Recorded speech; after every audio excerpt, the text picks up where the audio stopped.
Yeah, if I were going to redo my career and think about what I would have done differently in the early phases of it, I might have chosen to take a year or two before I assumed my faculty position to extend that postdoctoral period, to extend the mentoring period, maybe to do a second experience in a different laboratory. Um, I mean, I think ultimately it turned out fine.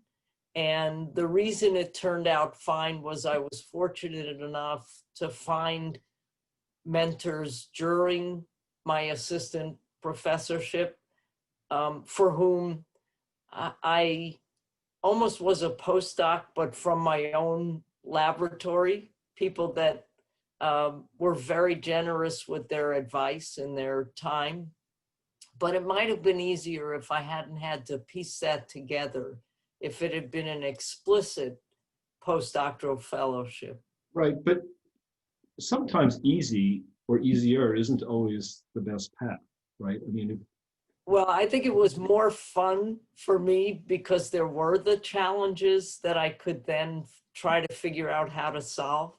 Um, and I had a very funny experience a few years ago, when I told a senior colleague that, when I took my first job, I mean, I had no clue what to ask for in a startup package. And so I just added up what the equipment I would need might cost. And that's what I asked for, almost to the penny.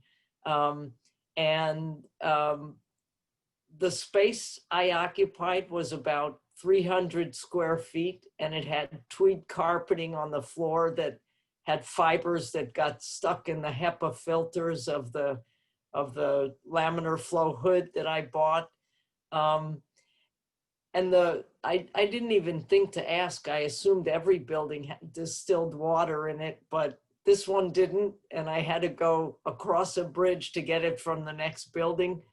And when I told this colleague about that, he said, you should have called me for advice because I would have told you not to take that job. And I thought, well, it turned out pretty well. I mean, I think there is a level of challenge that allows you to rise to the occasion and learn how to overcome those issues, and also to learn when to ask for help and, right. and ask for help.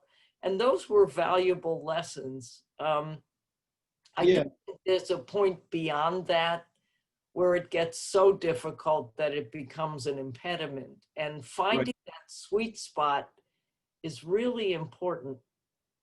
Yeah, we all have different set points, right? But I've always tried to tell myself, especially when things are a little tough, and um, I try to convey this to people that I'm mentoring is keep your eye on the big stuff. If you pay attention to the big stuff, the things that are really important, the little stuff has a way of falling into place. But if you get, and details matter, right? If you don't have electricity coming into the lab, obviously you can't do any of the work. But I mean, given a certain set of minimal things, there's a lot that we can do, and ultimately the limitation is in our heads, not how many dollars we have, to the nth decimal. So I really do think that while, especially in this very competitive world, and it's not so much just getting a great job and being among the colleagues you want to be around, but are you going to be able to make it? I think at the end of the day, if you're in a great environment, if people are supportive of you, all the other stuff kind of falls into place. I mean, whether you got that last $100,000 in setup or not, it's not going to make or break you. Or if it does, right, this is why are we doing this? But I really think it's a matter of just doing it for the love of it, making sure that one can pursue one's passion, and just letting the other stuff happen.